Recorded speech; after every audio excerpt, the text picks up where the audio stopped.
Welcome to Daily Wisdom, Walking the Path with the Buddha, a podcast shared by David Roylance.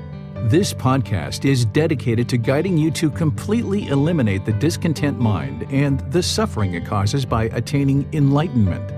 Learn and practice the teachings of Gotama Buddha that will guide you to fully attain a peaceful, calm, serene, and content mind with joy.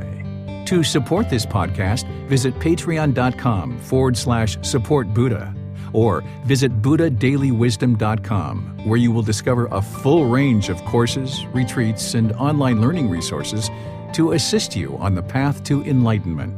Now, here's our teacher to share more.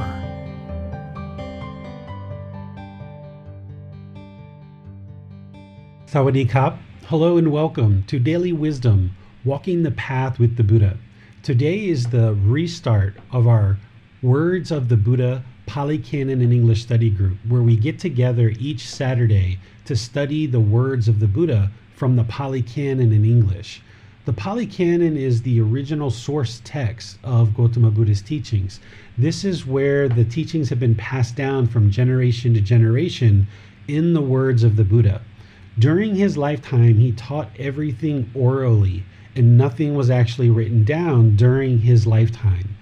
People remembered his teachings, people recited his teachings, people were able to recall his teachings word for word for word. This was part of the training that people underwent during his lifetime, and it was a way to ensure the teachings got passed down from generation to generation. After the Buddha's death, there is conflicting time frames of when the teachings actually got written down. I've heard everything from shortly after his death all the way up until about 200, 300, 400 years after his death that they were actually written down. And during that time frame, that the teachings were remembered word for word for word. Because if you can imagine, during the lifetime of a Buddha, there would have been countless people who had attained enlightenment through his teachings. And as part of the enlightened path, once the mind is enlightened, not only do you eliminate discontentedness, but the mind has a superb clarity, a superb amount of memory and recall. So they would have been able to remember his teachings word for word and pass those down for many generations. The most common time frame that I hear is about somewhere between 200 to 300 years after his death that the teachings were actually written down.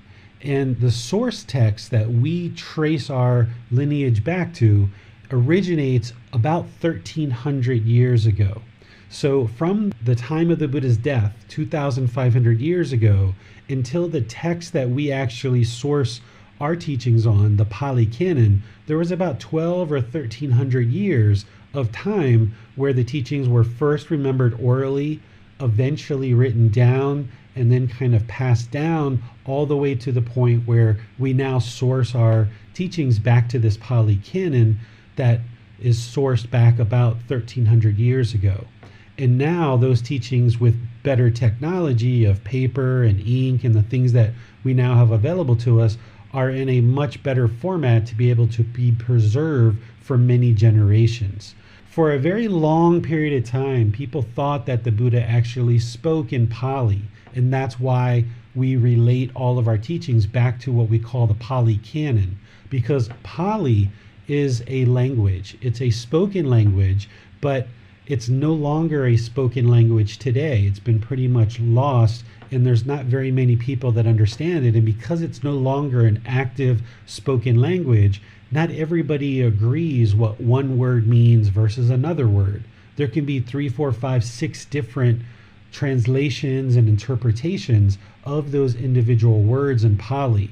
And we thought that the Buddha spoke in Pali for a very long period of time. But recently, in the last few years, archaeologists have uncovered some source texts that predate the Pali Canon that were in a language similar to Pali, but was a language prior to Pali.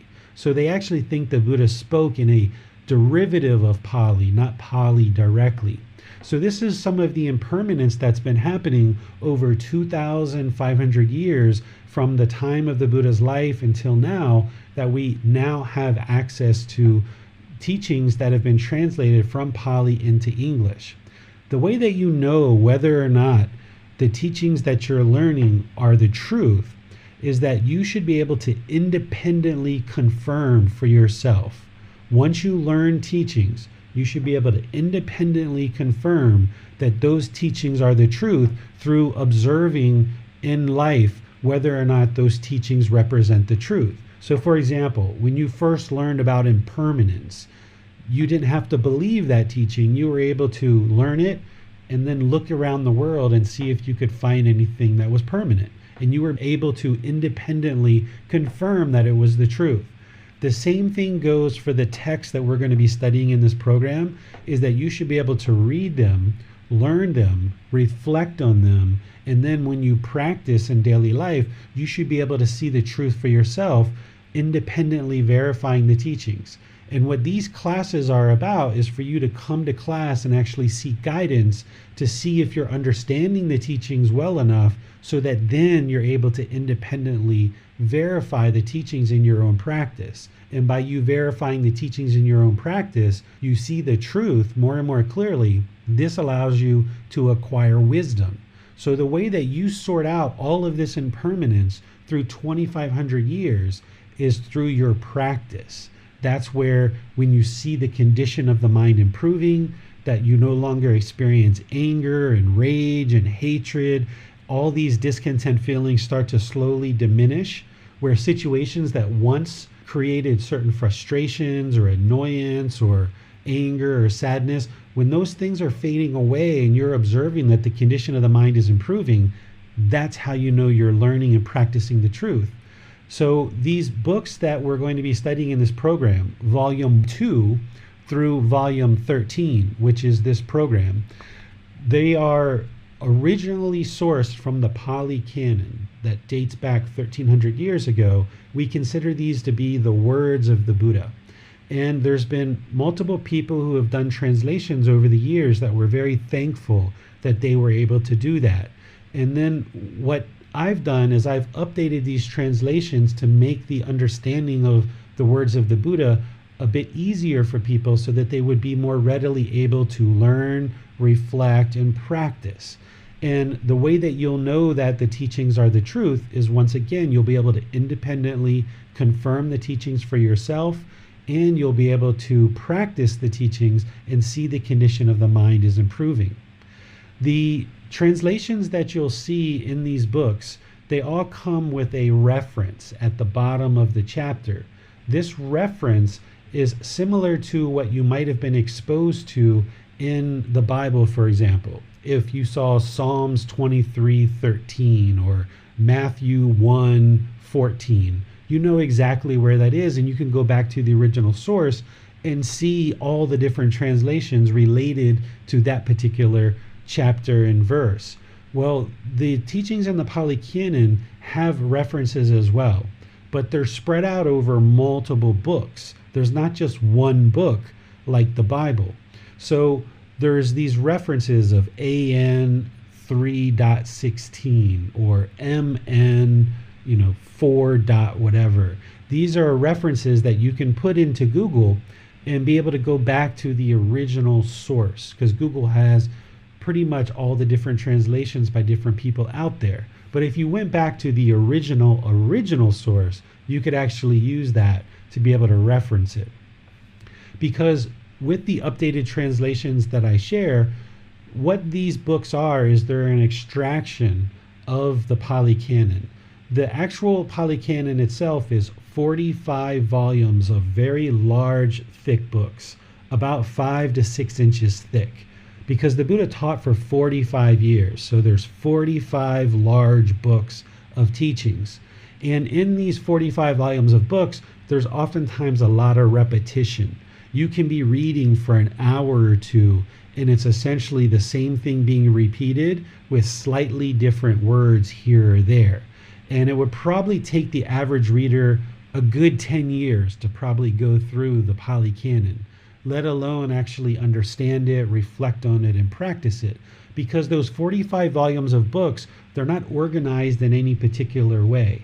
The teachings aren't organized in the beginning, middle, or end. They're just kind of in all these different books. So what we've got here is we've got a series of 12 books that have consolidated the teachings, extracted them, and put them in a format that you can read in a relatively short period of time and glean the lesson that the Buddha was teaching. Because his discourses, just like when I teach for 2 hours or so, his discourses are very long.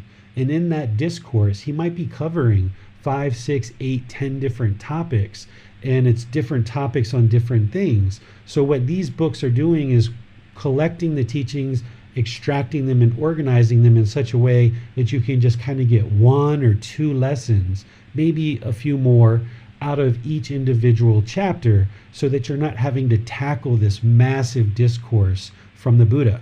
So this allows you to kind of bring the teachings down into a manageable format.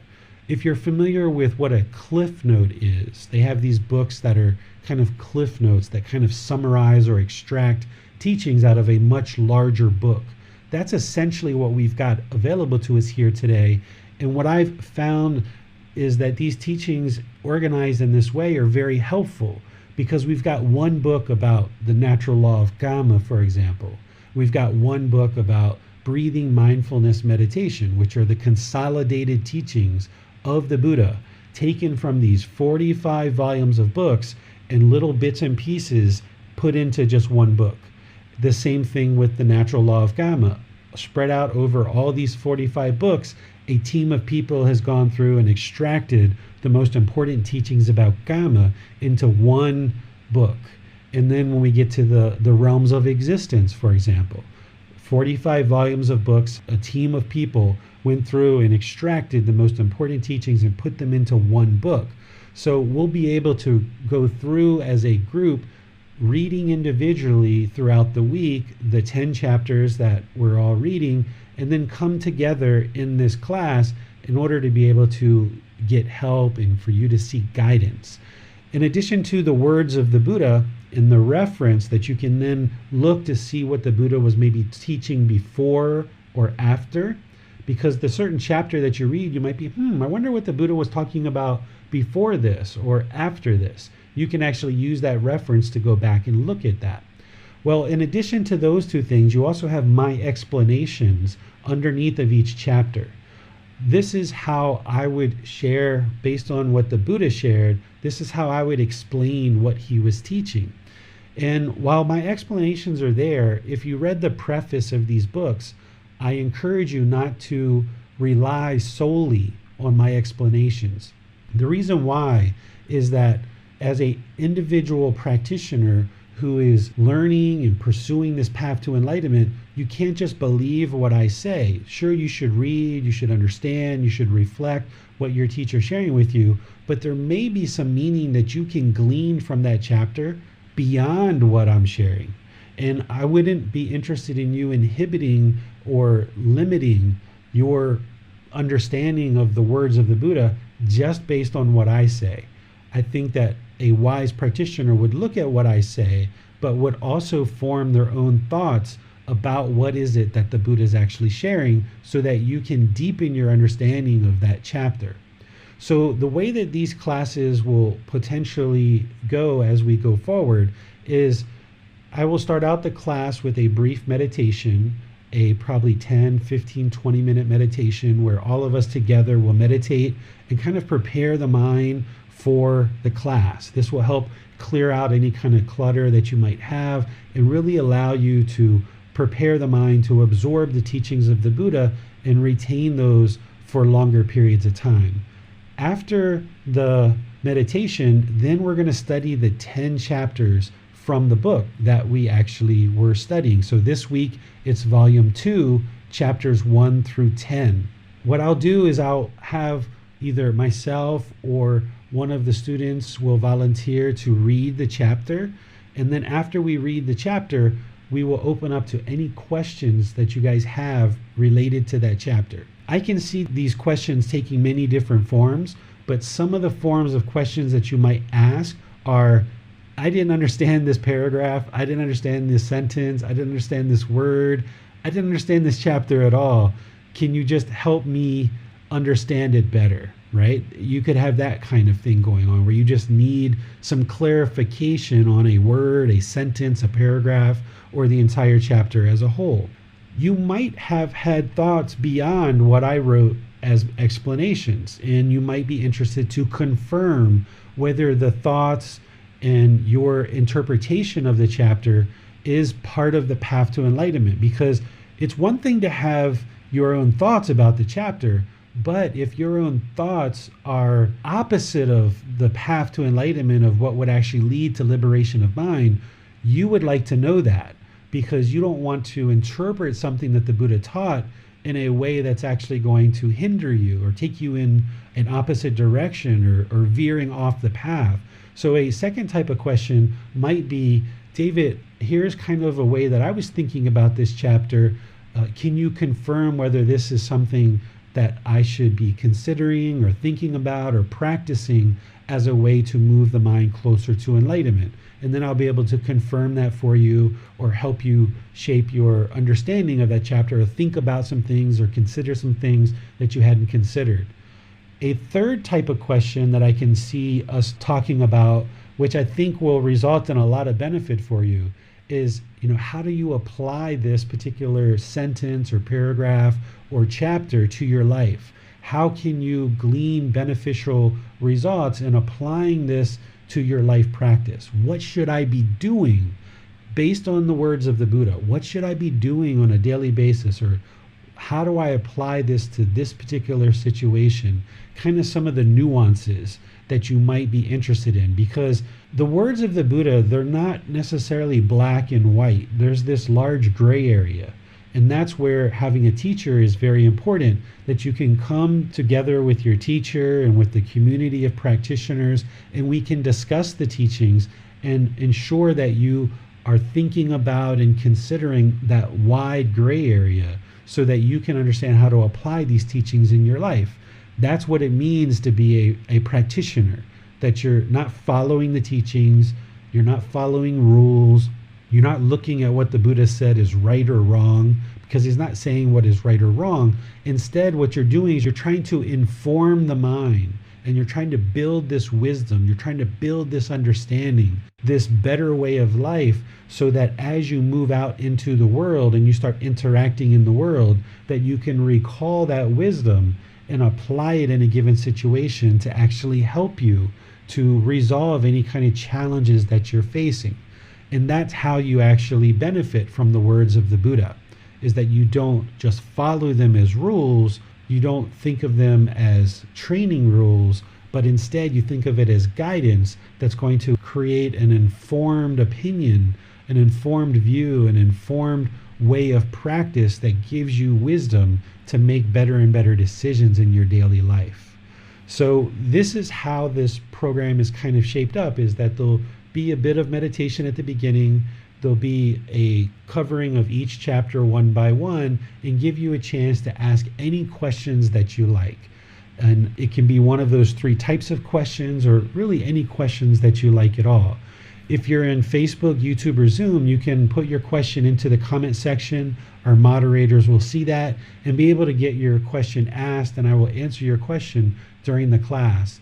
But where possible, I always encourage people for this program and the other programs that teach too, to come into Zoom so that you can electronically raise your hand and ask any questions or follow-up questions directly, because I think that's really important, as opposed to the way that we teach the group learning program. Oftentimes the class that I teach on Sunday and Wednesdays, there's a question and then there's an answer, and then we kind of move on to the next thing. But when you're studying deeper like this, the words of the Buddha, you might have a question, and then I might have a question for you in order to answer your question. Or you might have a question and then I answer it, and then you have a follow-up question based on my answer so that you can get deeper into it. And then I give you the answer to that.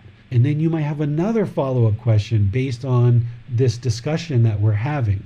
So this isn't a lecture or a sermon. This is a discussion where students are essentially gathering around. If we were all in Chiang Mai, we would all be sitting on the floor on our meditation cushions in a circle. We would all be sitting there and talking and discussing, and we would be interacting with each other, and I would be helping you to understand the words of the Buddha. And even though we're online, it's essentially the same thing. So for those of you guys that are in Facebook or YouTube, you're welcome to stay there or any of the other places that we broadcast this content to. But if you would really like to glean the most benefit out of this program, I would encourage you to log into Zoom each Saturday at the same time so that you can interact and ask questions and follow-up questions if that's what's needed. So I would like to welcome all of you to the restart of this program, because the way that we're progressing in these books over the course of 12 books, doing 10 chapters a week, it'll take us about 2 years to go through all the different chapters. And of course, you're not going to be able to attend live to every single class. That would be permanence, and that's not possible. So these classes are recorded in Facebook and they're recorded on YouTube. I don't put them on the podcast because it tends to be a bit more advanced material, and the podcast is really kind of an entry point for people, and I don't typically put them on there. But if you miss a class for any reason, because impermanence is going to happen, you can go to our YouTube channel, you can come into Facebook, and you can replay the class based on your time schedule and when you have time in your life. The nice thing about attending live is that you can ask questions live and you can get help. But even during the week, if you're reading these chapters and we haven't even gotten to the class yet, if you have questions, you can ask those in the Facebook group or private message or schedule a personal guidance with me. Or after the class, if you're continuing to look at these chapters and you have more questions, you can ask in the Facebook group, send a private message, or schedule a personal guidance session. So while there's this preparation of reading before class and there's this discussion during class, don't feel like your discussion of these chapters needs to stop right there, because you can still be reflecting on these chapters, you can still be asking questions about them, and I would like to make sure you know that I'm open for you guys to ask questions at any time based on your studying of these chapters. So with all of that said, let me see what questions you guys have about how we're going to progress in the program and how we're going to continue. I would like to just open up to any of you guys in Facebook, YouTube, or Zoom. You can just ask your questions about the program itself by putting your comment into the comment section or by raising your hand electronically. Teacher David, we just wanted clarification. Amina had asked this question. Are we still starting with a meditation first? We are. Each class is going to start with meditation. Today, we're not going to do meditation because I'm using the time in order to kind of introduce the program. But next Saturday, we will do meditation at the beginning of each class. It doesn't look like there are any other questions. Okay. So what I'm going to be doing then is I'm going to be switching over the live stream, and I'm going to be switching over our Zoom so that I'm actually displaying on the screen the chapters in the book. And you guys who are in Zoom, you should now be able to see the chapters in the book. You should be able to see the book.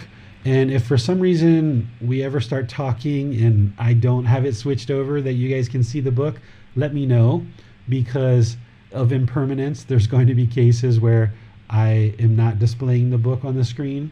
So feel free to let me know if we're ever in the class and talking and the pages of the book aren't being displayed, because that's going to allow us to make sure that you guys can see the chapters.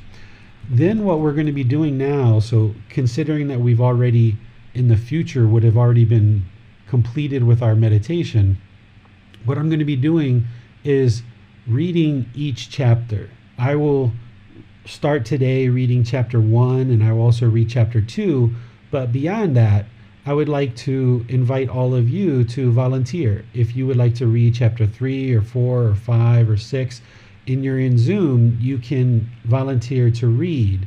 And I think Johnny's already volunteered for chapter 3, and you can put that into the comment section of which chapter you would like to read. And then as a class, what we'll do is we'll read the chapter first, and then we will discuss the chapter and ask any questions that you would like on that particular chapter. Because now with less chapters, we can go into each individual chapter a lot more detail. The first time I taught this program, we did about 20 to 40, 45 chapters a class, so we weren't able to discuss each individual chapter.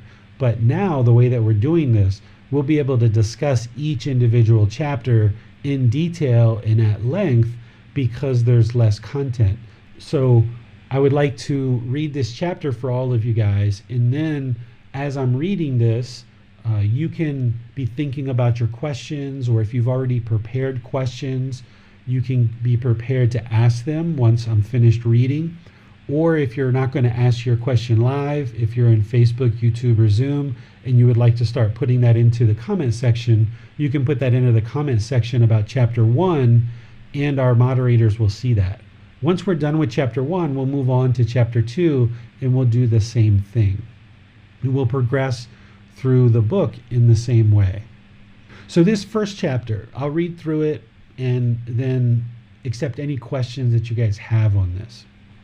We titled this one, Words Which Should Be Studied, Learned, and Investigated in the Foremost Assembly. A foremost assembly means like the best, or the most predominant, the well-learned assembly. And remember, the Buddha is already talking prior to this about something, and this has been extracted out of that.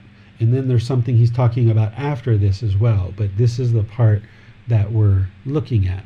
The chapter reads, in what is the assembly trained in investigation, not in conceited talk? Here, in this kind of assembly, when those discourses are being recited that are mere poetry composed by poets, beautiful in words and phrases, created by outsiders, spoken by disciples, the monks are not interested to listen to them, do not lend an ear to them, or apply their minds to understand them. They do not think those teachings should be studied and learned. But when those discourses spoken by the Tathagata are being recited that are deep in meaning, world transcending, connected with emptiness, the monks are interested to listen to them, lend an ear to them, and apply their minds to understand them. They think those teachings should be studied and learned.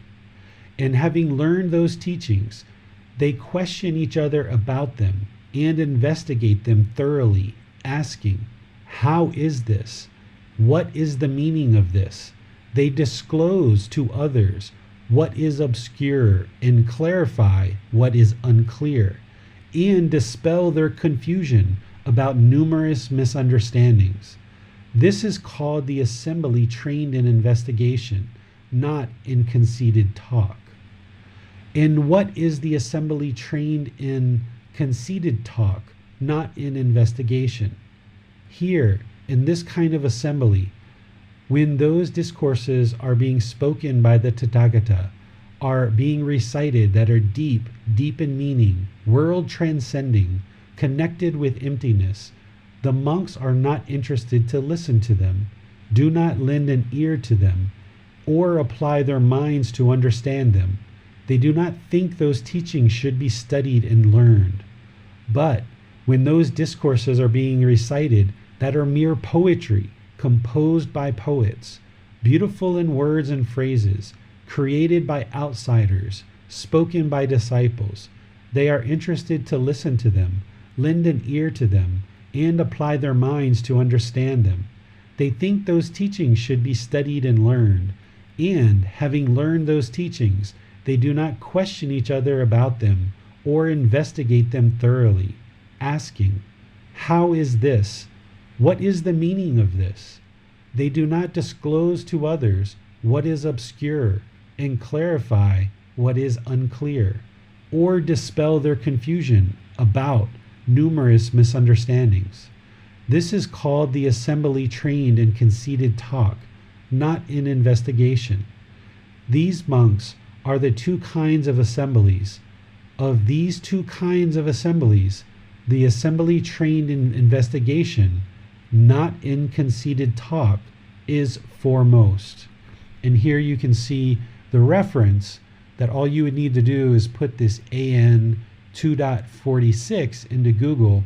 You might need to add a Buddhism to the end of it, because some companies might have a part number in their manufacturing plant named that. So that will make sure you get to the discourse. And then, of course, you've got my explanation underneath this to help you understand. So before we open up to questions, let me just share a few things for you. One thing that you can think of here when the Buddha says assembly, he's talking about a community of practitioners. So what is the community trained in investigation, investigating the teachings, not in conceited or arrogant or prideful talk? That's what he's talking about here. He's saying that those discourses that are just beautiful in words and phrases, that are just easy on the ears, essentially, these are like poetry composed by poets.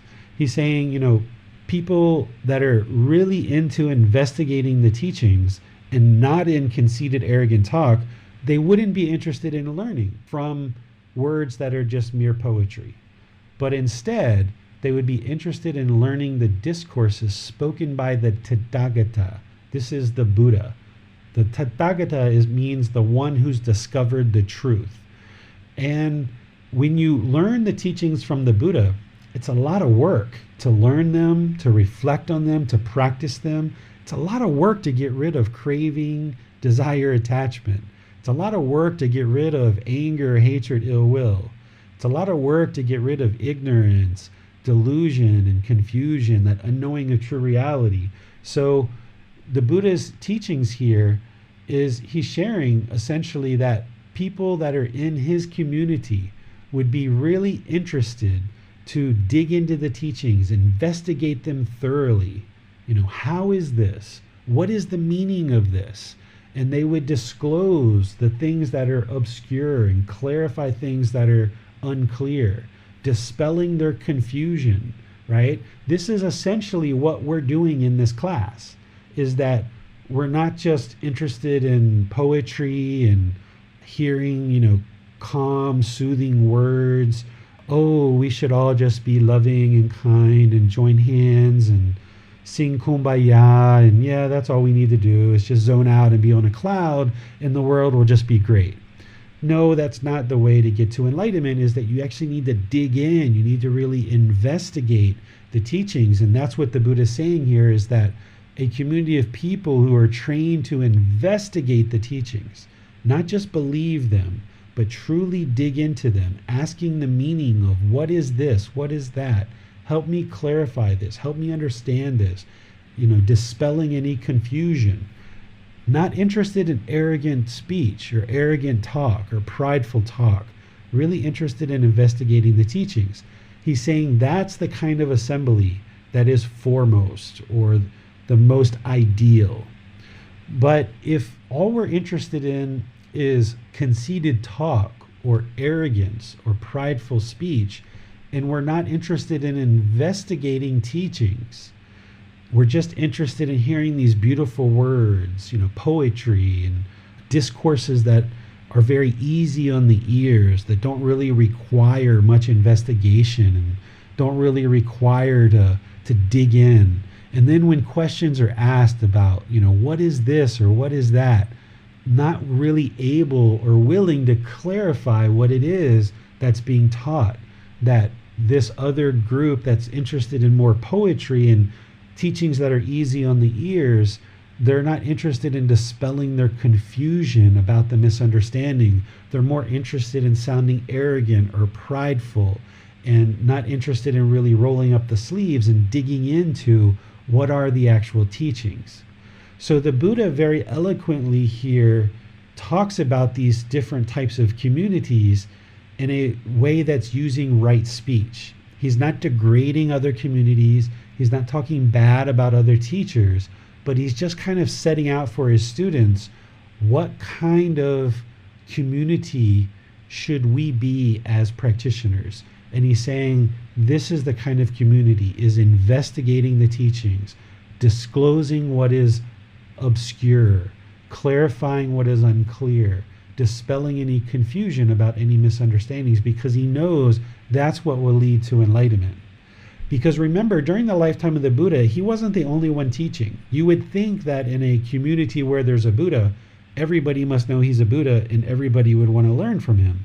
But in reality, when a Buddha arises in the world, there isn't any physical characteristics that people can see that this is a Buddha.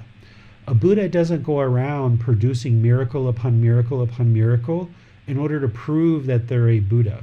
Instead, they just invite people to come learn with them. They make themselves available so that others can get access. And then through somebody choosing to learn their teachings, as they slowly learn their teachings, they will gradually see that those teachings are leading to enlightenment. So during the lifetime of the Buddha, he was teaching and there were people that were part of his community, but there were other teachers that were teaching as well, claiming it was their teachings that lead to enlightenment. So the Buddha was amongst many other teachers. Just like today, if a Buddha arose today, there's many people in the world who are teaching the path to enlightenment and claiming that what they're sharing is actually leading to enlightenment. So any Buddha who would arise today would be in and amongst a large population of people, all of whom are learning and practicing different things. And in order to get to enlightenment, a community of practitioners would need to be trained in investigation, investigating the teachings, not concerned about whether the words are so beautiful or sound like poetry, because this is just arrogance or conceit, as the Buddha's explaining here. So let's pause here, see what questions you guys have about chapter 1, if any. And if you guys have questions, you can put those into Facebook, YouTube, or Zoom. The moderators will see that and get your question asked. If you're in Zoom, you can raise your hand electronically and ask any question that you'd like. And then once we're done, we'll move on to chapter 2. There are no questions, Teacher David. I just had a thought on this first chapter, this very first chapter, that it's very interesting that the Buddha would initiate this speaking in the Sangha by clearly distinguishing between what it is that the practitioner needs to do, and that ultimately is to focus on themselves and their own self-investigation. So pointing it back to the practitioner themselves and sort of, highlighting that this teaching is not about what's happening outside necessarily, it's what's happening with you, and that word investigation. So I see that as a very poignant sort of start, and it's not about the music and the noise that's happening outside. It's really down to what you apply and what you are doing in your investigation process. I agree with all of that, Manal. Very well said. It looks like Miranda has her hand up. I'm not sure if you saw that. Yes, sir. I want to double check the understanding, because in my mind there's a couple of things going on. It seems like what's being said here is, first of all, the practitioner needs to be less concerned with like bragging, prideful talk, anything like that, and needs to be willing to actually do the work and investigate the teachings and practice them. And then also it seems like Gotama Buddha is saying it's better to have a teacher who teaches the teachings more plainly, instead of making them sound like poetic words, like poetry. Is that correct? That's another aspect of this. Yeah, 100% agree with that, that anybody who's teaching these teachings shouldn't be interested in having their words be easy on the ears necessarily and sound like poetry, but instead delivering the discourses that are needed in order to truly understand the deep, deep meaning of the path to enlightenment. And we can simplify our words and we can bring it down to a common denominator and not using all these very big words and words that not everybody understands, because that would be kind of like conceit or arrogance if we just, rattle off a bunch of really big words, because the goal of a teacher is to be understood, not to project arrogance and pride or ego into the world. So anybody who's sincerely teaching these teachings for the benefit of others should bring their discourses into language that a common person could understand and doesn't need these really big vocabulary, but instead we can discover ways to deliver deep, meaningful teachings without using enormous words that people find difficult and a struggle to understand. I agree with that.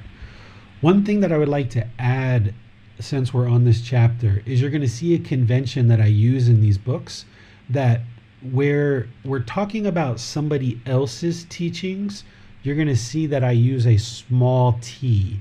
So here in this particular chapter, you can see where, the monks aren't interested to listen to them, do not lend an ear to them. This is talking about teachings of poetry.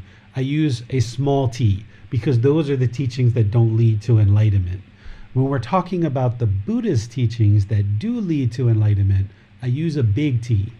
And that's how you know we're talking about the Buddha's teachings, whenever you see a big T. So just to give you guys that heads up, if you were a little bit confused of why you saw some that had little t's and some that have big T's, you'll see that convention used at any point where the Buddha is talking about somebody else's teachings. I use a small t, and when he's talking about his own teachings, I'll use a big T. Any other questions on chapter 1? Yes, Holly has a question. Could you give a modern day example of teachings that are mere poetry with beautiful words and phrases? And are we to be cautious of such teachings? Yes, you should be very cautious of poetry and teachings that are just meant to sound very soothing, because in order to understand the path to enlightenment, you've got to really roll up your sleeves and get in there and really understand this path, because we're describing the natural laws of existence, and you can't explain that through poetry. This is one of the reasons why I don't read the Dhammapada really. The Dhammapada is considered to be part of the Pali Canon, but it's a scholarly work that was created about 1200 years after the Buddha, and it was a bunch of scholars that were attempting to kind of put the Buddha's words into verses and poetry. It's not really tangible, something you can really touch your hands on and actually see the truth of whether it's true or not, because it's just made to sound beautiful and easy on the ears. You can find plenty of people today that have certain podcasts or books or talk about teachings, and you can tell that there's not really substance there. That's what the Buddha is talking about right here when he's talking about his teachings about deep in meaning, world transcending, connected with emptiness. His words and his teachings have meaning. There's this deep, profound understanding that comes through with his teachings. There's real substance to his teachings. And the more that you get exposure to these books and you see the way that he talks, you'll see that substance more and more. Where someone who's teaching with mere poetry, there's not real substance there. The words sound beautiful, they sound interesting, but there's no substance there. You might think about like memes that float around on the internet claiming that they're the Buddha's words and they're really not. This is one of the ways that you can spot teachings that aren't his, that if it sounds like poetry, it's not his, because he didn't speak that way. He spoke like a professor almost at a college in a PhD program. He's speaking in a way that is going to connect the meaning of what he's sharing to give you some teaching that you can independently take out into the world and discover that it's true or not. If it's just poetry, you can't really tell whether or not it's true or it's false. It just sounds beautiful. It's easy on the ears. The Buddhist teachings, when you're reading them, sometimes it really takes a while to wrap your mind around them. That's one of the ways that you know that it's the Buddhist teachings, is that you really have to think through what he's actually sharing. So there's lots of examples of that in the world that you can probably come across, or you have come across, where it just sounds easy on the ears, but when you get done with listening to that particular teaching, you're just kind of like, what do I do with that? Okay, it sounded interesting, it sounded beautiful, but what do I do with that? How do I practice that to determine that it's the truth. And the Buddha's teachings you can do that with, where someone who's speaking with mere poetry, you can't do that. Follow up from Holly. Are these teachings claiming to be Buddhist, or are there teachings like this that are not Buddhist? All the teachings that you see in this series of books are all from the Buddha. The teachings that the Buddha is talking about here that are poetry, they, during his lifetime, could have been from other teachers who weren't studying with the Buddha, and they were just mere poetry and not studying with the Buddha. And the Buddha knew that those teachings don't lead to enlightenment, and this was kind of like his way of complimenting somebody, but at the same time saying that, yeah, their teachings aren't going to lead to enlightenment. So he's kind of complimenting them, saying that, you know, they're poetry, beautiful in words and phrases. So this is like a way to compliment somebody, but at the same time show that their teachings aren't going to lead to enlightenment. Another group of people that he could be talking about are people that learned his teachings and then went off and tried to kind of make them more like poetry and sound more beautiful, because the Buddha talks in his teachings about people that attempted to steal his teachings and claim that they were their teachings. And of course, a Buddha can teach in a way that nobody else can do. So a Buddha is not concerned about somebody stealing their teachings, because if somebody wants to take their teachings, it's like, okay, go ahead, you can have it. Like, the Buddha would be interested in seeing his teachings move more and more into the world. He doesn't mind if other people use his teachings, but if somebody tries to change his teachings and make them sound like poetry and easy on the ears, now it might kind of resemble the Buddhist teachings, but it's not really getting to the point in the way that a Buddhist teachings would. So he could be talking about that group of people too. So it's all inclusive of anybody who's talking in a way that is just trying to create words that are easy on the ears, rather than really delivering the discourses that are going to provide the truth that helps a practitioner acquire wisdom and leads to enlightenment. That's what a Buddha is teaching, is the truth. And those truthful words that lead to liberation of the mind aren't always easily discussed, and they're not going to sound like poetry, and they're not necessarily easy on the ears.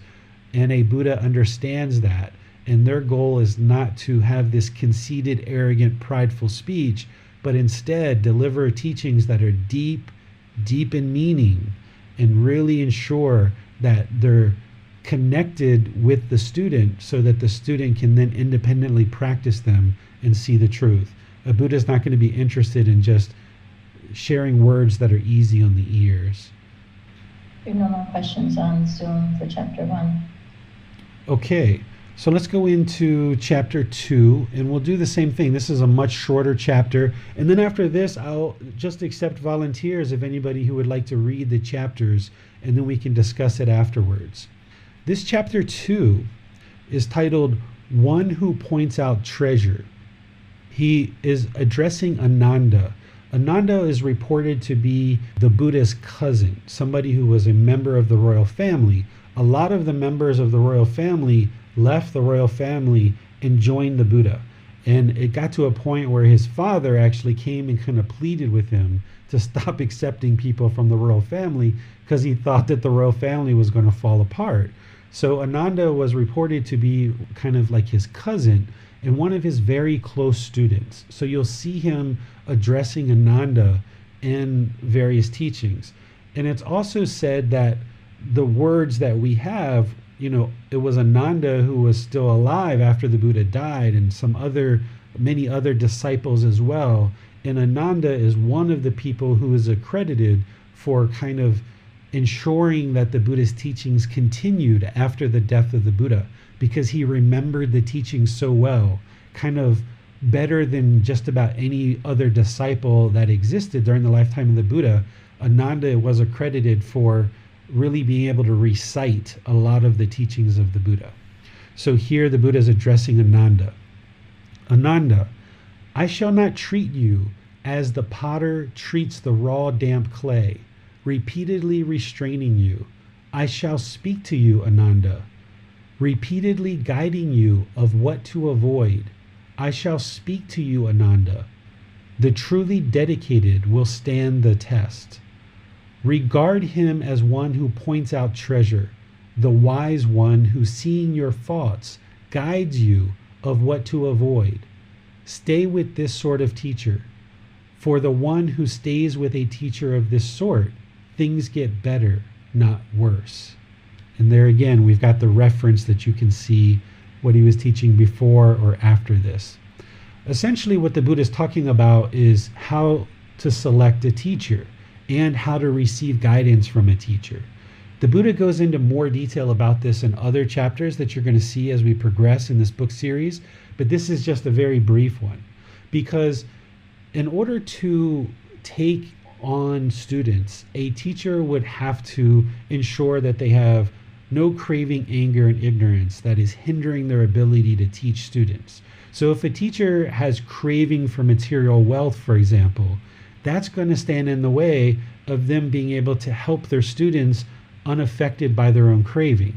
So if there's a teacher who just is teaching for the sake of money, well, they may not share the guidance that they should with the student because they don't want to upset the student and hinder them from making money, for example. So this is one of the reasons why Buddhist teachers don't send a basket around, or they shouldn't send a basket around asking for money. They shouldn't put obligations on their students asking for offerings, but instead they just accept whatever is given. They don't have any expectation or obligation for acquiring things from their students, but instead, in my view, a teacher should just be willing to give and give and give and help their students, being unaffected and not wanting anything from their students whatsoever. The only thing that a teacher should be interested in is helping their students to learn and practice this path unimpeded and unhindered by anything else whatsoever. Just one singular goal is to help students to learn, reflect, and practice. And in doing so, a teacher is going to have to spend their time, effort, energy, and resources in order to help their students, because it's very challenging to get rid of craving, anger, and ignorance, and students are going to stumble. They're going to fall. They're going to make mistakes. They're going to struggle. They're going to have difficulties. And a good teacher, in my view, would be patient, would be kind, but would also point out to students in areas where they need to improve, rather than constantly restraining and holding back their students. A teacher should allow their students to make whatever decisions they're going to make, and then when the student comes to the teacher and asks for guidance, provide that guidance. But then, as the relationship develops and the student truly, deeply trusts their teacher, if they're open to guidance from the teacher in situations where they may not have otherwise asked for it, this can be really helpful, because a teacher can actually observe the conduct of their students and some of the things that they're doing with their mind and so forth, and can kind of give advice and speak to them, helping them and guiding them of what to avoid. Because the students might not necessarily always know what questions to ask, but if there's trust and there's a good relationship, a wise teacher patiently, lovingly, kindly, and compassionately stepping in and saying, Ananda, this is something you should consider.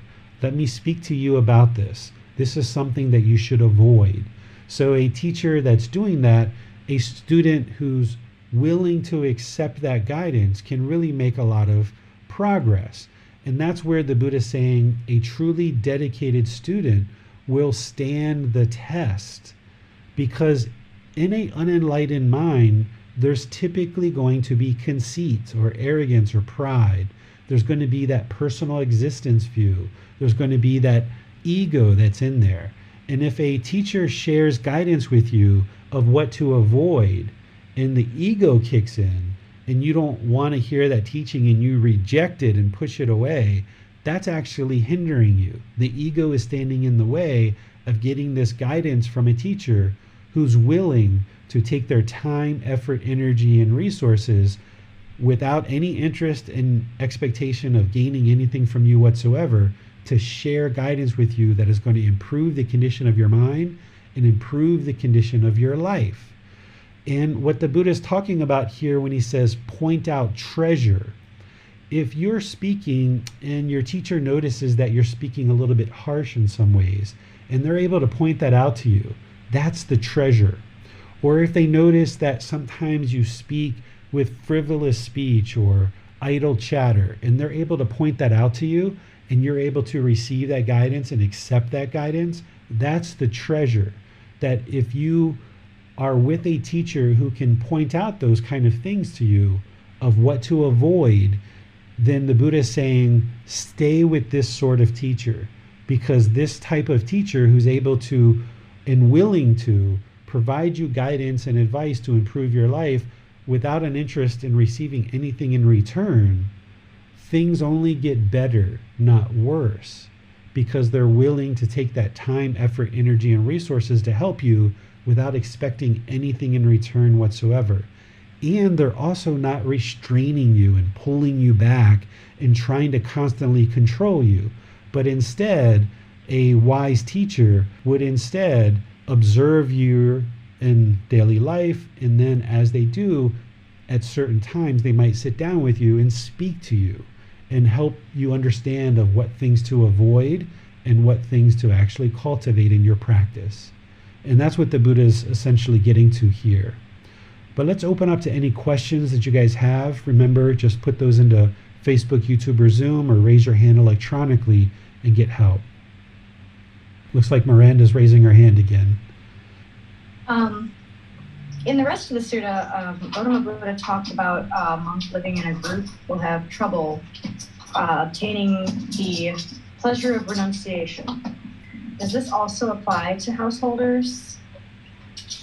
Oh, I see what you're saying. Yeah, there's another teaching where he talks about ordained practitioners not staying with household practitioners and getting so absorbed in their life that they have to be willing to live in seclusion sometimes, right?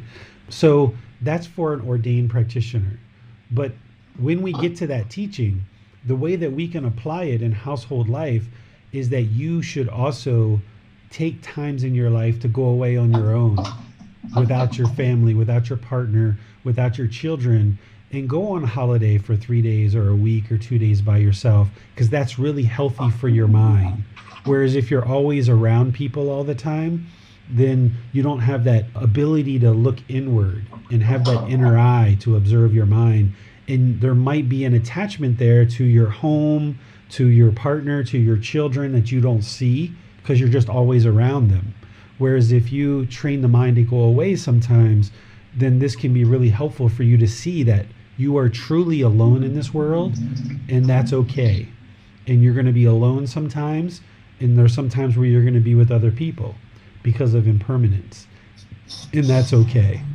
And that can really build confidence in the mind and help you to become more steady and stable, that you don't always have to have somebody around you all the time. Yes, so it sounds like that's something that householders should do from time to time. Absolutely, I agree. And then to double check the understanding of what you have here, it sounds also like a practitioner, a student, shouldn't allow ego to stand in the way of being corrected by a teacher. If a teacher is correcting a student, it's from a place of loving kindness and wanting to see them progress on a path. And be humble enough to just take the correction, reflect on it, learn from it, and follow the guidance that's given by the teacher. Is that correct? That's exactly correct. And that's why, in order to be a teacher can't try to force people to learn with them. It doesn't work. Nobody likes to be forced into something like that. And also, a teacher can't have expectations of their students. They can't expect them to learn in a certain time frame.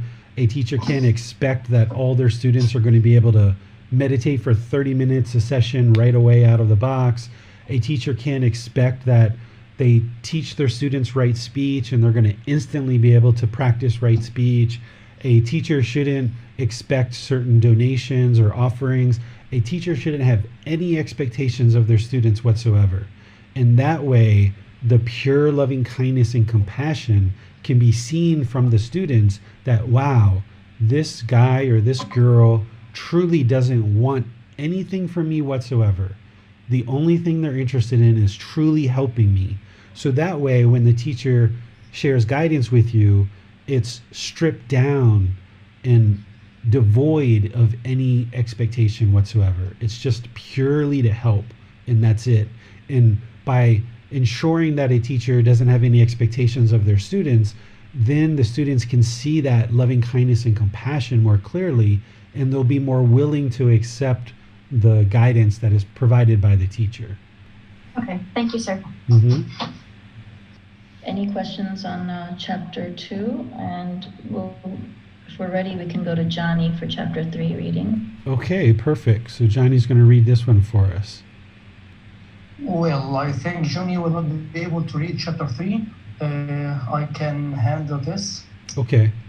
Rare that a Tathagata arises in the world. Monks, suppose that this great earth had become one mass of water, and a man would throw a harness with a single hole upon it. An easterly wind would drive it westward. A westerly wind would drive it eastward. A northerly wind would drive it southward. A southerly wind would drive it northward. There was a blind turtle which would come to the surface once every 100 years. What do you think, monks? Would that blind turtle coming to the surface once every 100 years insert its neck into that harness with a single hole? It would be rare, Venerable Sir, that the blind turtle coming to surface once every 100 years would insert its neck into that harness with a single hole. So too, monks, it is rare that one obtains the human state, rare that a Tathagata, an Arahanta, a perfectly enlightened one, arises in the world. Rare that the teachings and discipline proclaimed by the Tathagata shines in the world. You have obtained that human state, monks, a Tathagata, an Arahant, a perfectly enlightened one, has arisen in the world.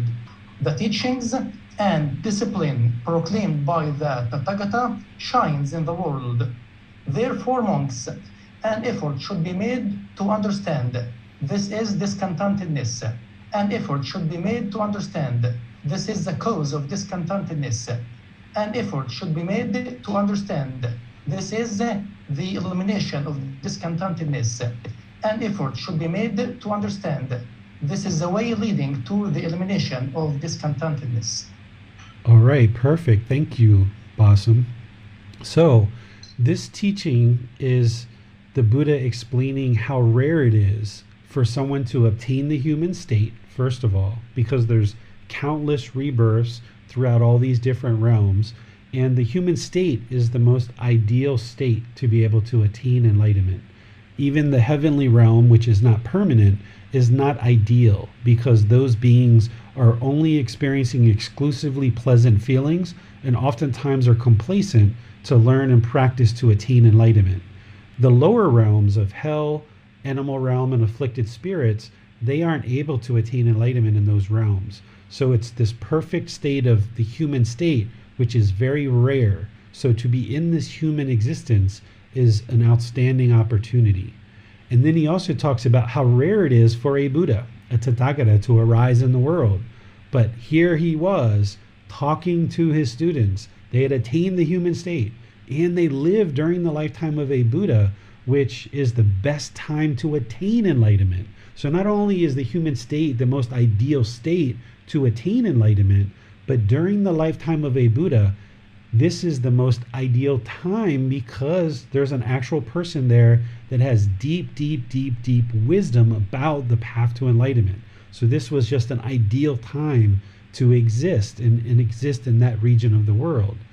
And the third component is it's very rare that the teachings and discipline shared by a Buddha shines in the world for the whole world to see and understand. So these three conditions make it ideal for somebody to attain enlightenment. And that's what he's essentially getting to, relating this story to how rare it is for a blind turtle coming up to the surface of the water once every 100 years. So if you can imagine this circle, a few centimeters wide or a few inches wide, floating around on the surface of the earth. The whole earth is flooded with water. And this turtle comes up once every 100 years for a breath. The Buddha asked, how likely do you think it is that that turtle is going to insert its neck into that hole? Well, it's extremely rare that that's going to happen. Even in a swimming pool, if you had a swimming pool with a circle and a turtle comes up every 100 years, it would be extremely rare, let alone for the whole surface of the earth. So the Buddha, he does this where he asks questions to his students and he gets them thinking, what do you think, monks? Would that blind turtle coming to the surface once every 100 years insert its neck into that harness with a single hole? One of the conventions you'll see me using in these books is whenever the Buddha is talking, it's normal text. And when his students or somebody else is talking, it will be in quotes and it will be italicized.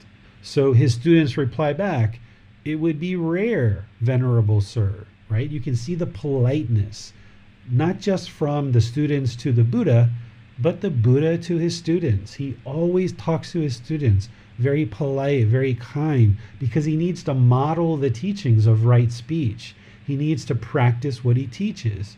So he very respectfully speaks to his students, so therefore his students speak very respectfully to him.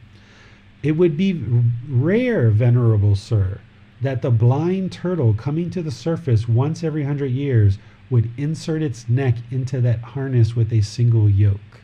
And then that's where the Buddha explains, aha, and also it's very rare that you've obtained the human state, that there's a Tathagata, an Arahant, and the teachings are shining in the world. But then he goes on, and this is common that you're going to see, he always points back to the Four Noble Truths, or he will point to the Eightfold Path oftentimes. Here at the beginning of this book series, the chapters that I'm including, he's pointing to the Four Noble Truths. Whenever you see him say, an effort should be made to understand, this is discontentedness, and so forth and so on. This is pointing to the Four Noble Truths, because once a student learns, reflects, and practices the Four Noble Truths, when they see that they are the cause of their own discontentedness, this is the breakthrough. And once a student makes that breakthrough to the Four Noble Truths, everything else really cascades from there like dominoes. Without deeply understanding the Four Noble Truths and practicing those, seeing it as truth and wisdom, a student would never be able to attain enlightenment. So here in this chapter and many other chapters, the Buddha is pointing back to the Four Noble Truths, ensuring people know how important those are, and making sure that they learn them and apply the effort to deeply understand them and deeply practice them. So that's what we've got here in this particular chapter. But let's see if there's any questions that you guys have. Ali asked, did the monks know what he was referring to himself when he said, a perfectly enlightened one has arisen in the world? Surely, yes, because when he first started teaching, people didn't know that he was an actual Buddha, because he just wandered out of the forest, came back to the area where he was originally studying with other people who their teachings actually didn't lead to enlightenment, and he performed a miracle for 5 students. And those 5 students were 4 of his classmates, and one of them was his old teacher, who claimed his teachings lead to enlightenment, but they didn't. So when the Buddha came back, these 5 ascetics sat down when they saw this miracle that the Buddha performed and decided to start learning with him. The way that a Buddha starts teaching, and he had a 45-year career of teaching, when he delivered a discourse based on the universal truth of impermanence, I don't think it's possible that he recited the same teaching for all 45 years, from the day that he started teaching until the day that he died. I think what we've got here is essentially what he came to eventually teach after 5, 10, 20 years. He refined his teachings more and more to make them more accurate and more concise and more precise. So he delivered a talk on the Four Noble Truths when he first came to those 5 aesthetics and his first 5 students. But what we actually see in these teachings, I think, is what he was eventually teaching by the time he died, which he discovered the words that were really helping, that penetrated the minds of the students and were really working. So those first 5 students, they were convinced enough through his teachings that yes, they decided to learn and practice his teachings and get on the path to enlightenment. But the words that he ultimately ended up using became more and more precise, I feel, as he probably continued in his teaching career. As he started teaching more and more precisely, his community of practitioners grew and grew and grew, where more and more people started attaining enlightenment. And eventually, there's 500, 1,000, 2,000, 3,000 people that all know that they've attained enlightenment because they can observe the condition of their mind is improving. So when he said in this particular teaching, we don't know if this was in year 1 or whether this was in year 5 or this was year 25, but within a few years, 10, 15 years, I'm sure there was hundreds of people who were attaining enlightenment. So he could deliver a discourse like this where people were already fairly enlightened, and there were actually enlightened people that were already part of his community. And when he said, it's rare that a Tathagata, an Arahant, a perfectly enlightened one arises in the world, they would know that he was enlightened because his teachings were improving the condition of their mind. That's how they knew that he was enlightened, because people were getting enlightened in their community and people were in the process of getting enlightened. They could feel their condition of their mind improving. So they knew that these teachings that he was delivering were surely leading to enlightenment, because they could sense that and observe that for themselves. So they would have known what he was explaining here. Just to, again, double check the understanding of this, what Gotama Buddha was saying, the way that I'm understanding it, is that, number one, it's very, very rare to be born into a human body, into the human realm. Mm-hmm. And then it's even more rare that a Buddha is present in the world. That happens very, very rarely. Mm-hmm. And then it's even more rare to be a human while there's a Buddha actively living in the world. And then it's even more rare to add to that, that the teachings are, as he puts it, shining in the world, that the teachings are being spread throughout the world. So because of them being humans and able to learn directly from the Buddha that was in the world at the time,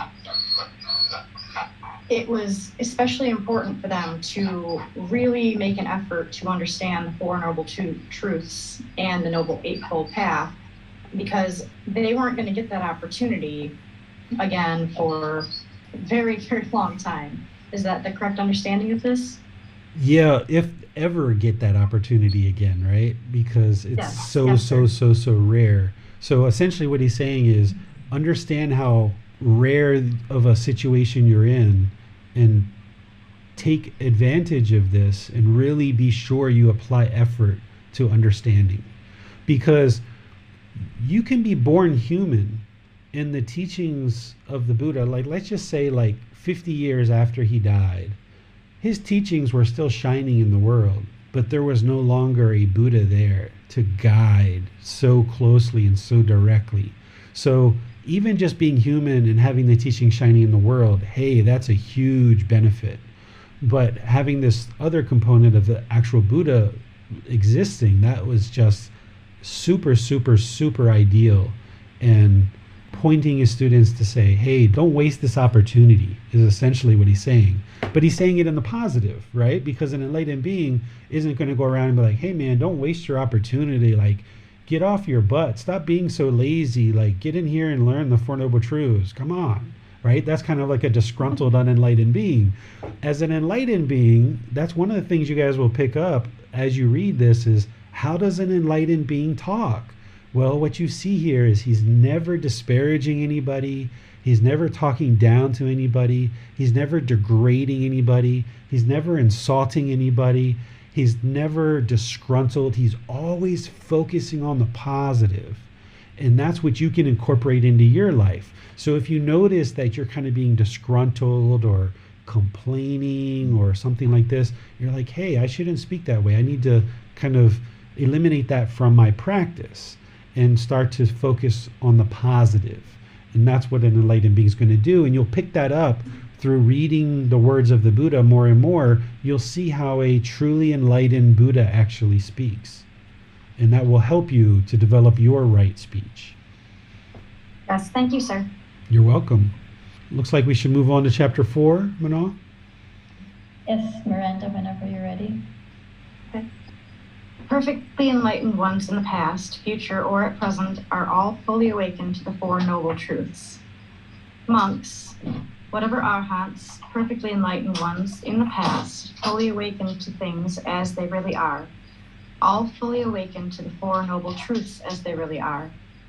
Whatever arhats, perfectly enlightened ones in the future, will fully awaken to things as they really are, all will fully awaken to the Four Noble Truths as they really are. Whatever arhats, perfectly enlightened ones, at present have fully awakened to things as they really are, all have fully awakened to the Four Noble Truths as they really are. What for? The noble truth of discontentedness, the noble truth of the cause of discontentedness, the noble truth of the elimination of discontentedness, the noble truth of the way leading to the elimination of discontentedness. Therefore, monks, an effort should be made to understand. This is discontentedness. An effort should be made to understand. This is the cause of discontentedness. An effort should be made to understand. This is the elimination of discontentedness. An effort should be made to understand. This is the way leading to the elimination of discontentedness. Okay, great. Thank you, Miranda. So what the You're Buddha... welcome. Yeah, thank you. So what the Buddha is saying here is all Buddhas, all perfectly enlightened ones in the past, so before him, in the future, the ones that are, or the one that is coming after the Buddha, and presently, meaning him, right, have all awakened to the Four Noble Truths. So any Buddha is going to deeply understand the Four Noble Truths. So therefore, you as a practitioner should also understand the Four Noble Truths. So that's really the crux of this. And I don't know that there's any other explanation that I would need to give, but you guys might have questions on this. Is there any questions that you guys have on this? It doesn't appear there are any questions. Okay, so let's go to number 5. Is there any volunteers for this one, Manal? I'll unmute Holly. Okay, perfect. The perfectly enlightened one. Monks, there are these Four Noble Truths. What for? The noble truth of discontentedness, the noble truth of the cause of discontentedness, the noble truth of the elimination of discontentedness, the noble truth of the way leading to the elimination of discontentedness. It is because he has fully awakened to these four noble truths as they really are that the Tathagata is called the Arahant, the perfectly enlightened one. Therefore, monks, an effort should be made to understand this is discontentedness. An effort should be made to understand this is the cause of discontentedness. An effort should be made to understand this is the elimination of discontentedness. An effort should be made to understand this is the way leading to the elimination of discontentedness. Perfect. So once again, just really explaining the importance of, hey, be sure you learn the Four Noble Truths. This is why Volume 1, the book that I wrote, Four Noble Truths is right up there up front. When we taught the group learning program, I teach the Four Noble Truths multiple times throughout. I think maybe 5, 6, 8 times that I make sure I touch on the Four Noble Truths and ensure that students deeply understand that, because that's the breakthrough that you need in order to be able to put together all the rest of the path. So he's just once again pointing to how important this is. And remember, he would have been saying something before this and after this as well. And the other thing I was going to point out here is where he says, it is because he has a fully awakened to these Four Noble Truths as they really are, right? As they really are is like being able to see it clearly, right? It's not just, yeah, I've read the Four Noble Truths, I understand it. It's like, no. It's like roll up the sleeves, really dig in, investigate, right? At the first chapter, really investigate and understand. So being able to see them as they really are clearly, right? And because the Buddha understands them very clearly as they really are, he ultimately made it to become an Arahant, the perfectly enlightened one. And you can progress through learning the Four Noble Truths as well, which is actually coming up in chapter 7. But let's see what questions you guys have on this one. And maybe not quite a question, just a clarification on a personal experience. I know the first time I read this, it didn't make any sense to me at all. I was just like, I don't understand what this means. And then the more I read it and the more I listened to you teach about it over and over and over again, it started to sink in. Oh, yes, I understand what this means. But yet then, still months and months before my brain was able to really accept what it meant. So I think, do you feel like that's why he had to teach it so many times and say it so many times, because it takes the human mind that is so unenlightened that it takes us that long to accept, to first understand and then accept and then be able to really put it into practice? I agree 100%, Holly. Any other confirmations you guys would like, or any other questions you guys have on this chapter? There are no other thoughts or questions. Okay. Go to Gotama next. Chapter 6. Encourage, settle, and establish for making the breakthrough to the Four Noble Truths. Monks, those for whom you have compassion and who think you should be headed, whether friends or colleagues, relatives or kinsmen, these you should encourage, settle, and establish for making the breakthrough to the Four Noble Truths as they really are. What for? The noble truth of discontentedness, the noble truth of the cause of discontentedness, the noble truth of the elimination of discontentedness, the noble truth of the way leading to the elimination of discontentedness. Those for whom you have compassion and who think you should be headed, whether friends or colleagues, relatives or kinsmen, these you should encourage, settle, and establish for making the breakthrough to these Four Noble Truths as they really are. Therefore, monks, an effort should be made to understand this is discontentedness, an effort should be made to understand this is the cause of discontentedness, an effort should be made to understand this is the elimination of discontentedness, an effort should be made to understand this is the way leading to the elimination of discontentedness. Okay, so we've got a little bit of a slant here, right? Still, the Four Noble Truths are important, and that's what we're getting. But he's adding to this that if there's anybody in our life, friends or colleagues, relatives or kinsmen, that should heed your advice, that are willing to heed your advice. Basically, are they open to your advice? Are they open to your guidance? Have they expressed an interest in understanding the Four Noble Truths? We don't go around and push and force and try to beat a drum on the street corner and tell everyone they're going to be reborn into hell if they don't learn these teachings. But when people show an interest, when they're willing to and they're open to understanding, then the Buddha says these are the people that you should encourage, settle, and establish for making the breakthrough to the Four Noble Truths. And things that I've suggested in the past are like getting people gifts of books, or maybe you invite them to join our group. There's like a little invite where you can invite people. And if they choose to join, they choose. If they don't, they don't. No big deal. Or other things like this, where you see somebody struggling or having challenges, you might say, you know, there's some teachings that could really help you. If you're interested, I can share those with you if you like. And then you have to be prepared to not have any expectations that they're going to say, yes, sure, what are those teachings? Or they might say, no, I'm not interested. And you have to be unaffected either way. If they say, yes, I'd love to get those teachings. If you allow your mind to experience pleasant feelings, you're craving, desire, attached.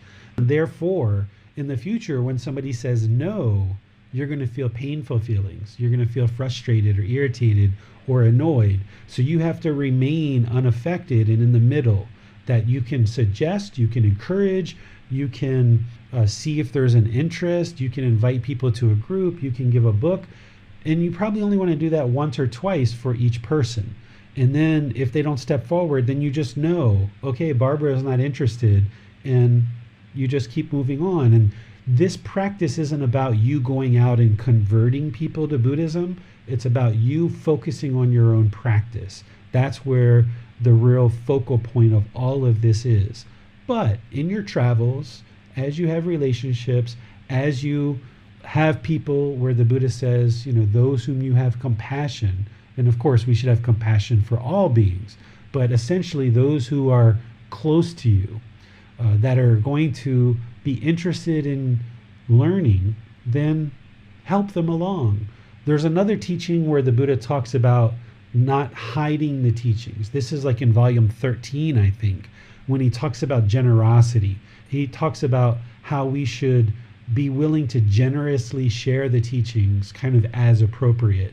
So if you put that teaching together with this one, you should do it selectively when people are interested, but not forcing it and not trying to push people into learning and practicing these teachings.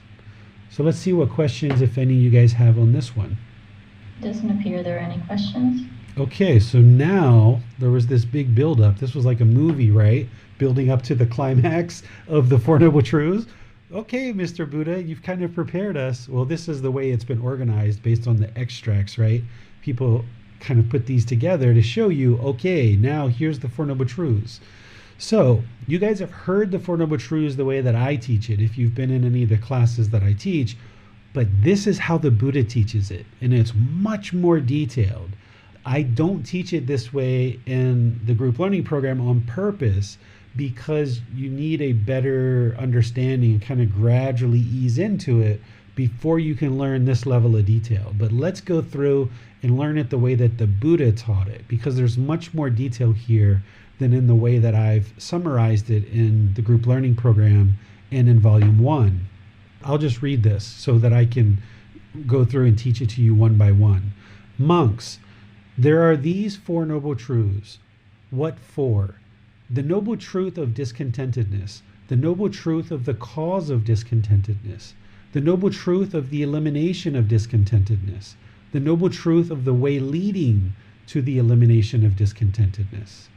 In what, monks, is the noble truth of discontentedness? So if you remember in the book that I wrote and the classes that I teach, the first noble truth, I just say, all beings that are unenlightened will experience discontentedness. Just simple, sweet, easy to understand. And prior to that, I always explain what discontentedness is. But here's the Buddha explaining what is discontentedness in terms of the way that the mind experiences it and kind of this existence. He talks about the 5 aggregates. And anybody who gets to enlightenment, you have to understand the 5 aggregates. So let's make sure you understand each individual aggregate. What an aggregate is it's like a collection or an assimilation of something. And the 5 aggregates are what makes a being a being. This is how we can determine that something is a living being, if they have the 5 aggregates. So let me teach you what the 5 aggregates are, and then we can see things that are living beings, and we can see things that aren't living beings. So here's what he says.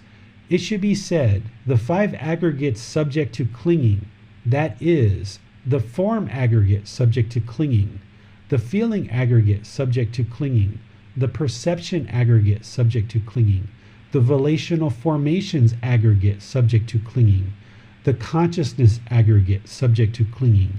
This is called the noble truth of discontentedness. So the form aggregate, it's this physical body. It's the collection of elements that create this physical body. That's what we call the form aggregate. So any living being who is a living being would need to have this form aggregate. So human beings and animals have this form aggregate. The beings in the heavenly realm, the beings in afflicted spirits in hell, they don't have a form aggregate. They are formless. They don't have physical form. Okay? So the form aggregate is the physical form.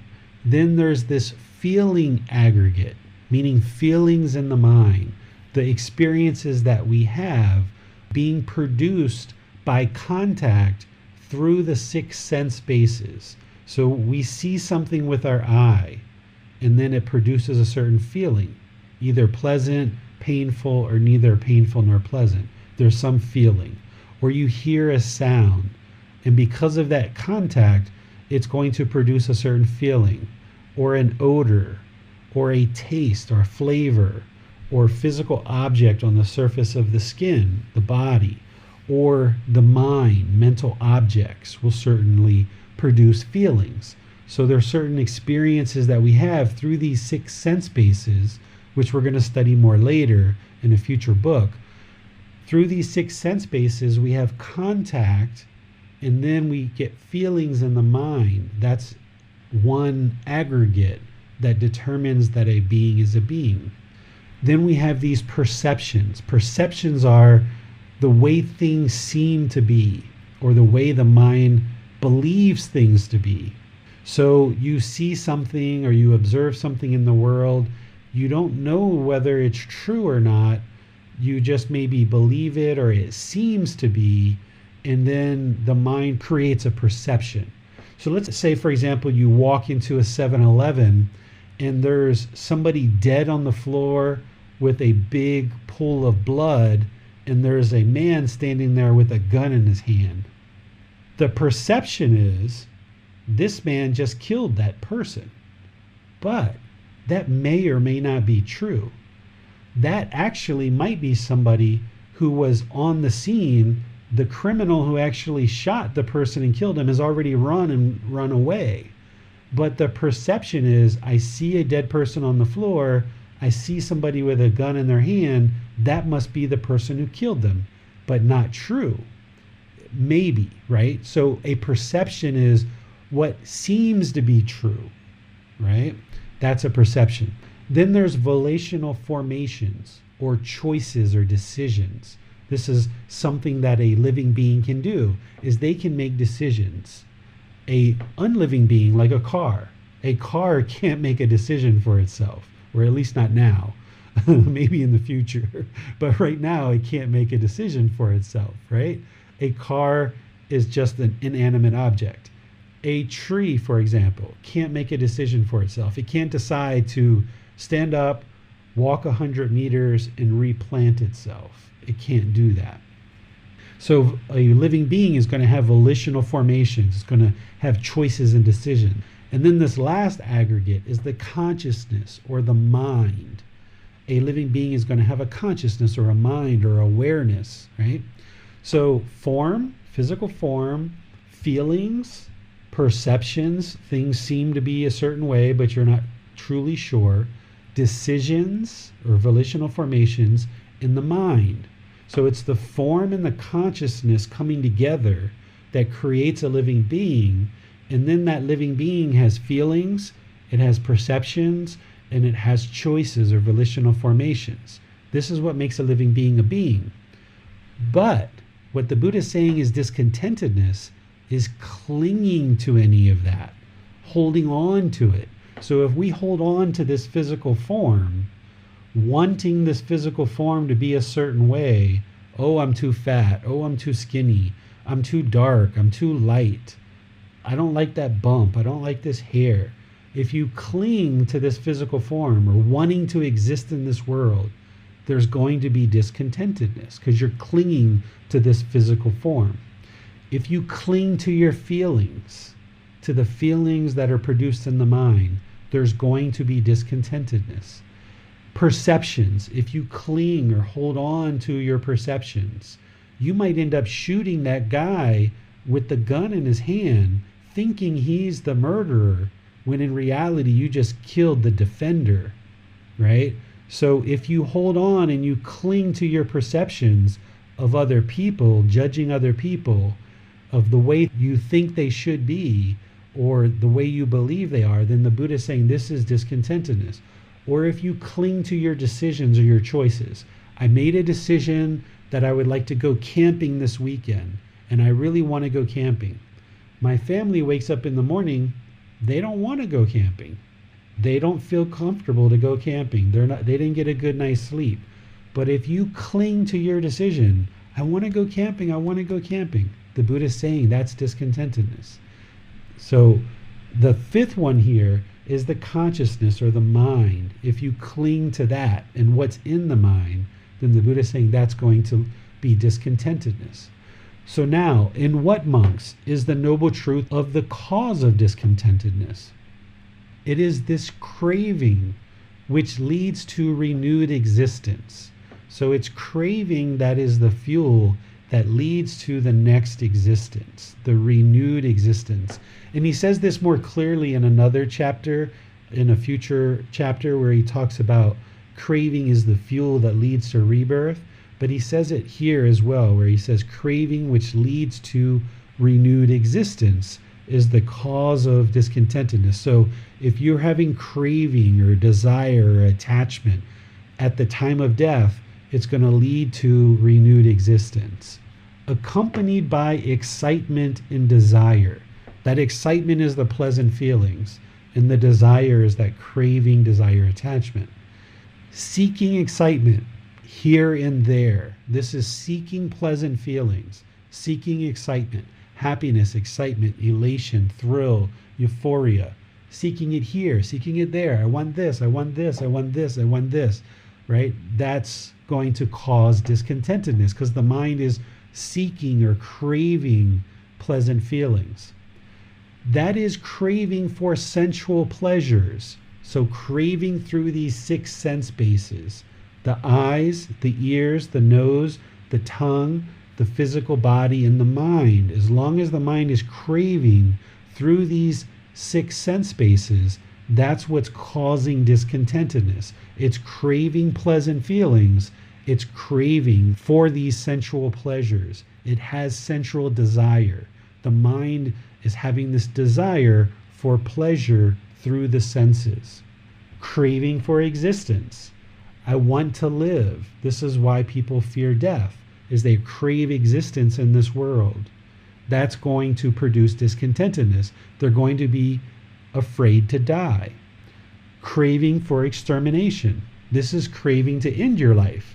This is like suicide or assisted suicide, where someone's craving to actually die. They think the world is so miserable, they would like to die. And this is going to create discontentedness in the mind, because a person either wants to exist in this world and holding on to this world so tightly, or they have the other side, which is I'm craving to get out of this world and I'm craving to end my life. So the mind is not in the middle.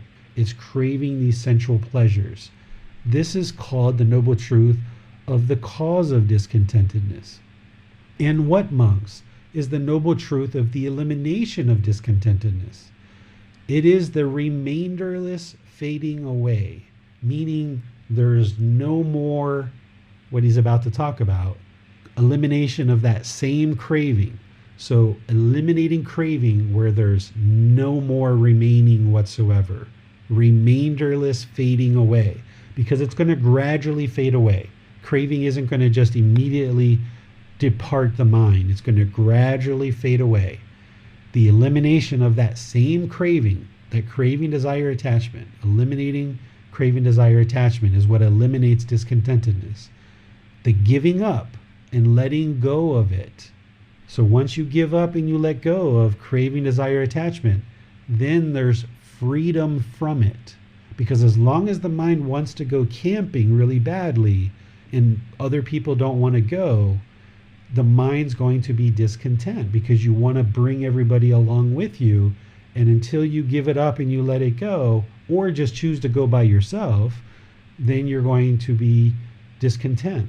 But when you let go of that craving, then you have freedom from it, non-reliance on it. This is called the noble truth of the elimination of discontentedness. And what, monks, is the noble truth of the way leading to the elimination of discontentedness? This is the fourth noble truth. It is this noble eightfold path. That is, right view, right intention, right speech, right action, right livelihood, right effort, right mindfulness, right concentration. So he's laying out the whole path to end discontentedness 100%. These, monks, are the Four Noble Truths. And then he goes through the common statement, an effort should be made, right, to learn the Four Noble Truths. So the way that I teach this in the group learning program is all unenlightened beings will experience discontentedness. The cause of discontentedness is craving, desire, attachment, wanting things to be permanent when things are impermanent. The elimination of discontentedness is the elimination of craving, desire, attachment. And the way leading to the complete elimination of discontentedness is the Eightfold Path. So I've kind of summarized it. But here you see the more in-depth version that was taught by the Buddha. So what questions, if any, do you guys have on this? Mr. David, I have a question on the aggregates. We know that craving leads to rebirth. Would you say that at the time of conception, the aggregates, mind and form, have already been established, and that the remaining aggregates, feeling, perceptions, volitional formations, are something that sort of present themselves later? It all gets created in the womb, because even in the womb we're making decisions to roll around, move around, do things like that. So there's the egg and the sperm that comes together, and then if there's a consciousness available, the third thing, that third component, it comes together, and that creates the embryo. And now we have a living being, because there's form, there's feelings, there's perceptions, there's volitional formations, and there's consciousness. All three of those things coming together. In the womb, even the six sense bases start to be created. Fetuses in the womb can actually sense through their six sense bases. Okay, thank you for clarifying that, because I was under the impression that perhaps the remaining three aggregates that I mentioned were somehow developed or even born later in a human being's life. But as you clarify, these are all present at the time of conception or birth.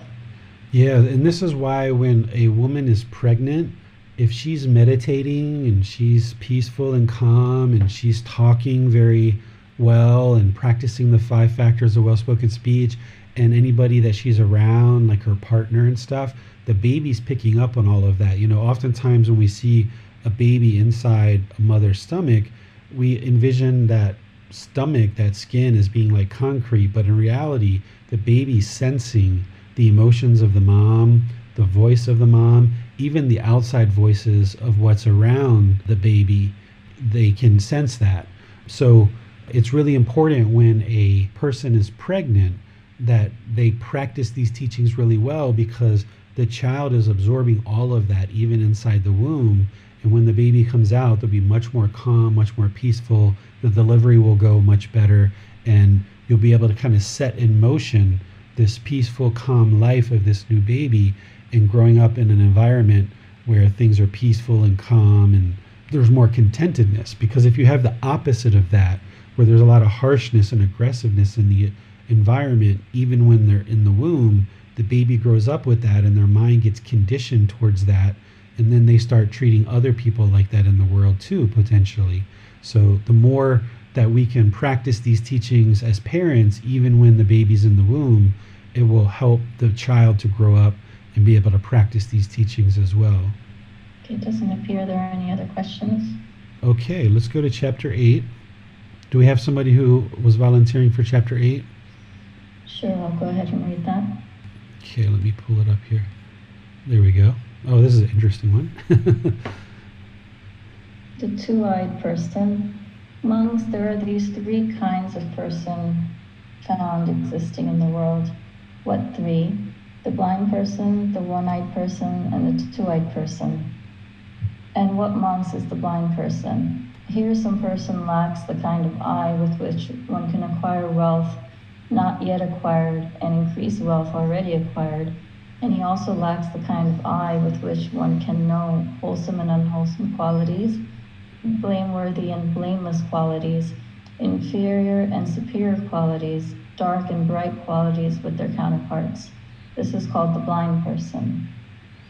And what is the one-eyed person? Here some person has the kind of eye with which one can acquire wealth not yet acquired and increase wealth already acquired, but he lacks the kind of eye with which one can know wholesome and unwholesome qualities, blameworthy and blameless qualities, inferior and superior qualities, dark and bright qualities with their counterparts. This is called the one-eyed person. And what is the two-eyed person? Here some person has the kind of eye with which one can acquire wealth not yet acquired and increase wealth already acquired. And he also has the kind of eye with which one can know wholesome and unwholesome qualities, blameworthy and blameless qualities, inferior and superior qualities, dark and bright qualities with their counterparts. This is called the two-eyed person. These monks are the three kinds of persons found existing in the world. And how, monks, does the monk have attentive eyes? Here a monk understands as it really is. This is discontentedness. A monk understands what as it really is. This is the cause of discontentedness. A monk understands as it really is. This is the elimination of discontentedness. A monk understands as it really is. This is the way leading to the elimination of discontentedness. It is in this way that a monk has attentive eyes. Okay, so here the Buddha is using the eyes to represent one eye of somebody being able to acquire wealth, and another eye, someone being able to see kind of wholesome and unwholesome qualities. And he goes into more detail about that. And he talks about one person, is blind. They can't make money and they can't see good, wholesome or unwholesome qualities. And this would be a blind person. A one-eyed person is someone who can just acquire wealth.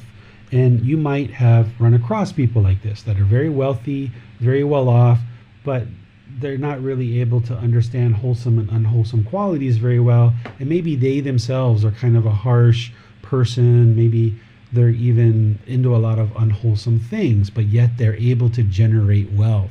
But yet they lie, they have sexual misconduct, they do all these unwholesome things because they can't see how to do otherwise, right? So there's people like that in the world that can produce wealth, but they're into a lot of unwholesome things. And then the Buddha talks about this third person, which sounds pretty ideal, right? Like you're able to acquire wealth and you're able to see wholesome and unwholesome qualities. And this is a two-eyed person. But then he throws in the curveball here and he says, but monks. A monk has attentive eyes. And this would be somebody who understands as it really is, seeing it very clearly, what are the Four Noble Truths and how to practice those, is what he's saying. Any questions on this chapter? It doesn't appear we have any questions. Okay, one thing I'll add to this is, you might be asking yourself, well, how do I really apply this to my life? Just know that it exists, right? There's nothing in here necessarily that's going to point you to eliminating discontentedness necessarily, other than the fact that once again he's pointing to the Four Noble Truths. But he's just basically saying, like, these are some of the qualities of a person. And you'll probably see this in your life. Maybe at different times you've had one or two eyes, or maybe you were blind, or maybe you live with someone who has one eye, who's really good at generating wealth, but they're not really good at discerning their own wholesome and unwholesome qualities. And just know that that's the Buddha confirming that, these are the type of people that you're going to see. And that's where you can go off and practice this and see that it's the truth. You don't have to just believe it. But in terms of eradicating discontentedness, there's not anything in here necessarily that you're going to use to eradicate your own discontentedness. But maybe perhaps choose to be with people that have keen eyes or have attentive eyes, right? That would be the most ideal. Looks like Nick's got a question. Go ahead, Nick. Hi, Teacher David. No, I don't have a question. I was going to just volunteer for the chapter 9. Perfect. Go for it. Wholesome friendship, wholesome companionship, wholesome camaraderie. On one occasion, great king, I was living amongst the Sakyans, where there is a town of the Sakyans named Nagaraka. Then the monk Ananda approached me, paid homage, respect to me, sat down to one side and said, "Venerable sir, this is half of the life. That is wholesome friendship, wholesome companionship, wholesome camaraderie." When this was said, great king, I told the monk Ananda, "Not so, Ananda, not so, Ananda. This is the entire holy life, Ananda, that is wholesome friendship, wholesome companionship, wholesome camaraderie. When a monk has a wholesome friend, wholesome companion, and a wholesome comrade, it is predicted that he will develop and cultivate the Noble Eightfold Path." Perfect. Okay. So you see here, once again, Ananda showing up, right? One of his close students, his cousin. And the Buddha is actually talking to a king here who's looking for guidance, because the Buddha used to teach all different types of people at all levels of society. And here he's letting the king know that at one time Ananda suggested that half of the holy life is to have wholesome friends, wholesome companions, and wholesome comrades. And the Buddha corrected Ananda and said, actually, this is the entire holy life. Because the Buddha is saying here, and he says in other places too, that essentially having wholesome people around you is going to influence your mind to practice and cultivate and develop this eightfold path, this path to enlightenment. Whereas if you're around people who are into unwholesome things and doing things in an unwholesome way, it's going to influence your mind negatively, and kind of perhaps your influence to not practice the path as closely. So as you get onto this path, 3 months, 6 months, a year into it, there may be people in your life that you choose to move away from in terms of your relationship. And you don't have to go to them and tell them that you're no longer going to be their friend. Remain open with loving kindness and compassion, but you might just choose to kind of continue walking and maybe move away where you're not spending as much time with them. And then as you're making new friends, what I would suggest is that you look for someone who's practicing these good wholesome teachings, and not necessarily considering themselves Buddhists, but these good wholesome teachings, because they're the natural laws of existence, show up in lots of people understand that it's unwholesome to kill, that it's unwholesome to steal, that it's unwholesome to have sexual misconduct, that it's unwholesome to lie, it's unwholesome to have substances that cause heedlessness. So if you're going to make friends and they're into any of those 5 things, then their decisions to be involved in those 5 things, it's going to smear you. You're going to see that in later chapters. The Buddha talks about the snake that goes through feces and smears you. So if you associate with people who are into unwholesome things, it can smear you. So let me give an example. Let's say you have a friend who sells cocaine or heroin or methamphetamine. Okay, this has been a childhood friend, and you're just holding on and you're clinging because at one time you guys were really good friends as 8 years old, 12 years old, but somewhere along the line they got into selling drugs, for example. But you're still hanging out with them. Well, what happens when you guys are going down the street together in a car, a police officer pulls you over and they drop their methamphetamine or cocaine under your seat in the driver's seat. And now when they do a search of the car, it's you that's going to jail, right? So if you associate with people who are into unwholesome things, you're going to get smeared with unwholesomeness. And it's not that we look down on people. It's not that we disparage people. We don't think of the person themselves as being bad or unwholesome. They're just making unwholesome decisions. And looking at their decisions to either kill, steal, have sexual misconduct, lie, or take substances that cause heedlessness, it's going to produce unwholesome results for them. Therefore, if you associate with those types of people, it's going to cause unwholesome results for you. Not their choice to be into drugs or their choice to have sexual misconduct, but it's your choice to associate with those people. That's your karma, because your choice, your result, your cause, your effect, or your action, your result, the result of your decisions. So the result of your decision to associate with wholesome friends, wholesome companions, and wholesome comrades is that you're going to have a mind that is influenced more to practice the Eightfold Path and move closer to enlightenment. And that's what the Buddha is teaching here. So any questions on this one? Doesn't appear that we have any questions. Okay, so the last chapter, which is along the same lines, would anybody like to read this one? There are no volunteers. If you'd like, I can read it, Teacher David. Sure. The entire holy life is wholesome friendship, wholesome companionship, wholesome comradeship. In how Ananda does a monk who has wholesome friend, a wholesome companion, a wholesome comrade develop and cultivate the Noble Eightfold Path? Here Ananda, a monk, develops right view, which is based upon seclusion, freedom from strong feelings and elimination, maturing and release. He develops right intention, right speech, right action, right livelihood, right effort, right mindfulness, right concentration, which is based upon seclusion, freedom from strong feelings and elimination, maturing and release. It is this way. Ananda, what a monk has who has a wholesome friend, a wholesome companion, a wholesome comrade, develops and cultivates the Noble Eightfold Path.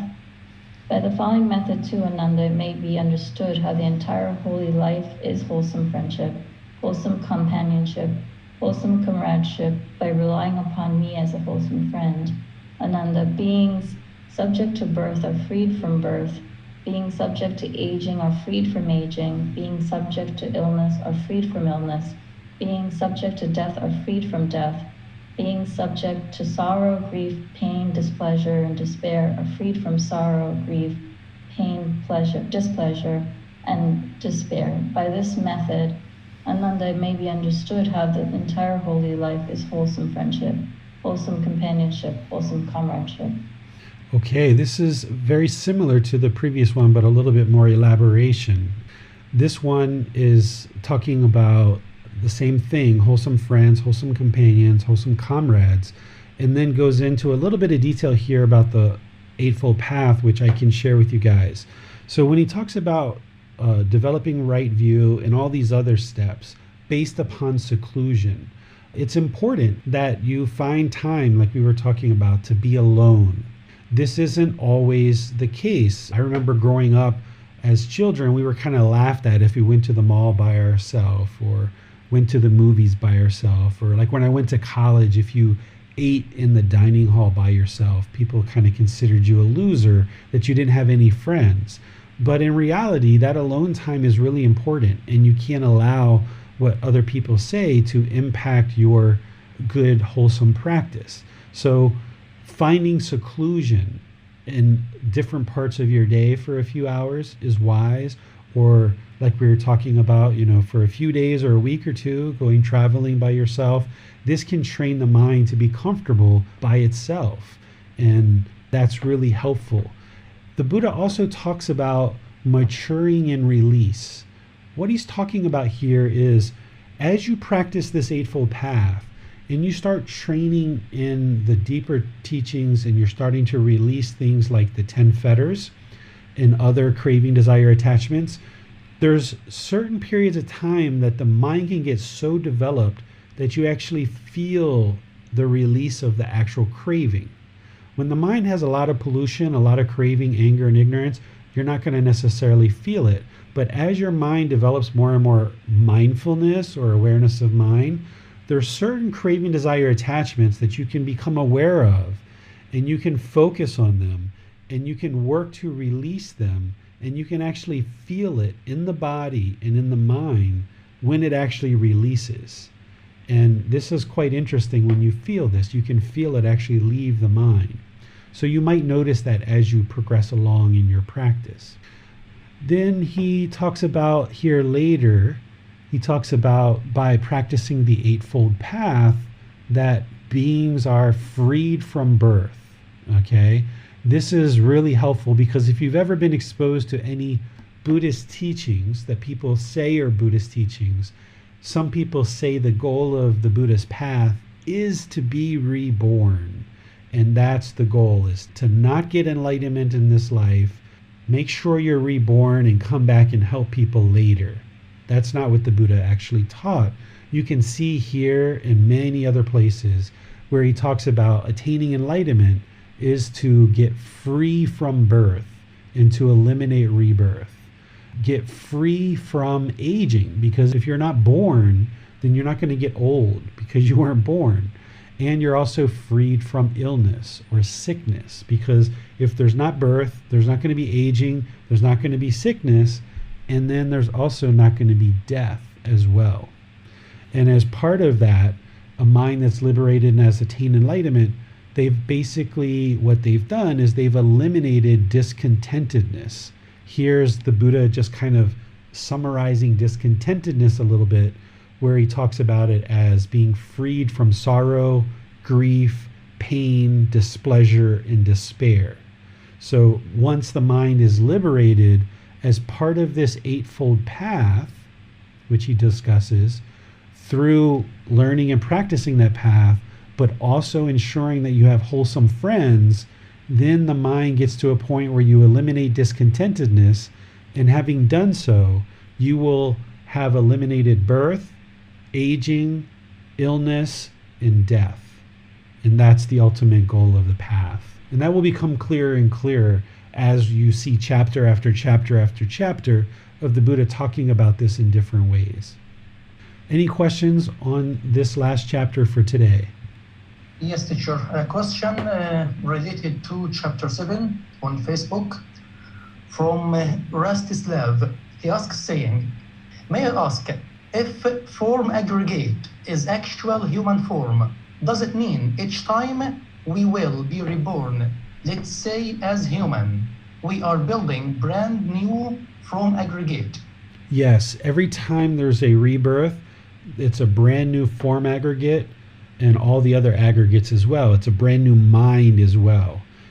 Even though we call it the cycle of rebirth, that's what people call it, there's really nothing that's actually being reborn. It's completely new.